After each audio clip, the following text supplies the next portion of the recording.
Hello friends, income tax return verification के ऊपर एक अपडेट आया है फ्रॉम सीबीडीटी। वो डिस्कस करेंगे इस वीडियो में।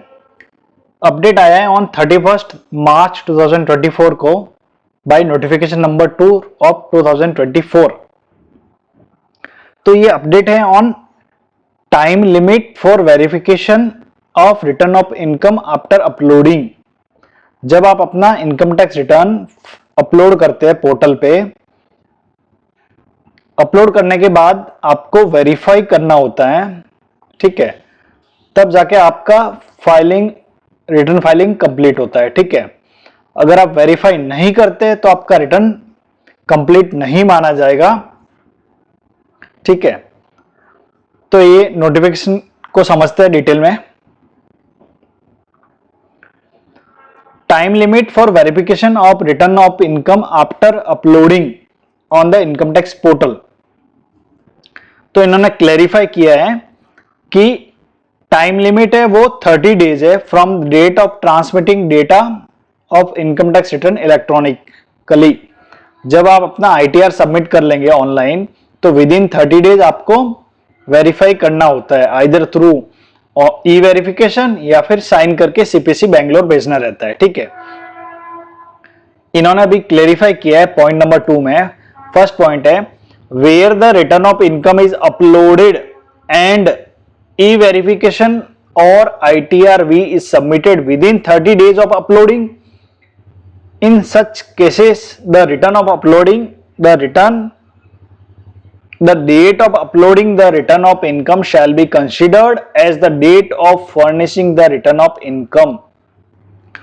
फर्स्ट पॉइंट क्या है, अपना रिटर्न ऑफ इनकम जब आप पोर्टल पे अपलोड करते हैं उसके विद इन 30 डेज आप ई वेरीफाई कर लेते हैं या फिर उसको साइन करके सीपीसी बेंगलोर भेज देते हैं with in 30 days of uploading. तो उस केस में माना जाएगा कि जिस दिन आपने अपलोड किया है वही डेट आपकी date of filing of return of income मानी जाएगी। सेकंड केस, अगर आप within 30 days e verify या वेरीफाई नहीं करते हैं रिटर्न, तो आफ्टर 30 डेज करते हैं, तो जिस दिन ई वेरीफाई करेंगे या फिर जिस दिन बेंगलोर सीपीसी बेंगलोर में रिसीव होगा आपका साइन एक्नॉलेजमेंट, वह डेट आपका date of filing of return of income माना जाएगा। एंड ऑल द कॉन्सिक्वेंसेज जो भी एप्लीकेबल होगा for late filing of return of income under the income tax act, वह आपके केस में एप्लीकेबल होगा। All consequences of late filing of return of income under the act shall follow as applicable, वह आपके case में applicable होगा अगर आप after 30 days of uploading verification करते हैं रिटर्न ऑफ इनकम का।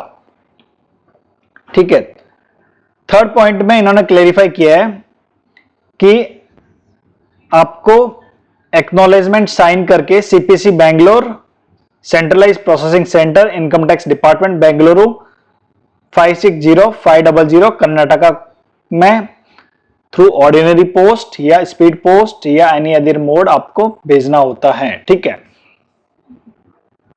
फोर्थ पॉइंट में क्लेरिफाई कर रहे हैं कि जब आप साइन करके सीपीसी बेंगलोर भेजेंगे तो जिस दिन रिसीव होगा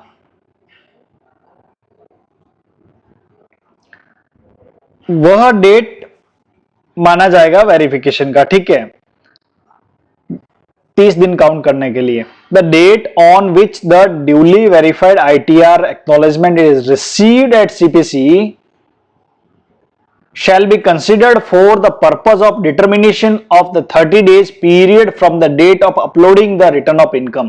तो 30 डेज काउंट होगा, कहां तक काउंट होगा, जिस दिन आपने अपलोड किया है वहां से जिस दिन सीपीसी बेंगलोर में रिसीव होगा ITR एक्नॉलेजमेंट, वह डेट तक 30 डेज काउंट होगा पीरियड। ठीक है, मींस आप अगर 30 डेज के बाद रिसीव होता है उनको तो लेट फाइलिंग माना जाएगा, और जिस दिन रिसीव होगा वह डेट उनको date of filing of return of income माना जाएगा, और जो भी कॉन्सिक्वेंसेज होंगे इनकम टैक्स एक्ट में वह एप्लीकेबल होगा, for example let fees, interest and etcetera. ठीक है, फिफ्थ पॉइंट है it is further clarified that where the return of income is not verified after uploading within the specified time limit as per paragraph 2, that is 30 days from date of uploading, such return shall be treated as invalid.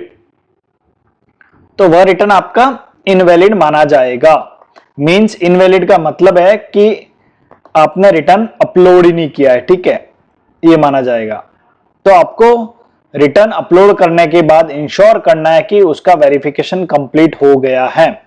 जब तक verification complete नहीं होगा तब तक आपका return complete नहीं माना जाएगा, ठीक है, इनकम टैक्स रिटर्न। 6 पॉइंट है कि आपको अपना रिटर्न इमीडिएटली वेरीफाई कर लेना है फाइल करने के बाद, ठीक है। एंड लास्ट है, ये नोटिफिकेशन एप्लीकेबल होगा फ्रॉम 1 अप्रैल 2024 से। तो ये क्लियर है कि आपको return, income tax return upload करना है। अपलोड करने के बाद इमीडिएटली आपको उसको ई वेरीफाई करना है। अगर ई वेरिफिकेशन ऑप्शन आप नहीं चूज कर रहे हैं तो आपको इमीडिएटली साइन करके स्पीड पोस्ट से सीपीसी बैंगलोर भेजना होगा, ठीक है, ताकि आपका date of uploading, date of filing of return of income माना जाएगा और आपको कोई भी कॉन्सिक्वेंसेस नहीं लगेंगे, ठीक है, for example let fees, interest वगैरह, ठीक है। तो आई होप ये इंफॉर्मेशन आपके लिए यूजफुल होगी। अगर वीडियो अच्छा लगा हो तो लाइक एंड शेयर जरूर करें और ऐसे ही लेटेस्ट अपडेट्स के लिए चैनल को सब्सक्राइब करना ना भूलें। Thank you.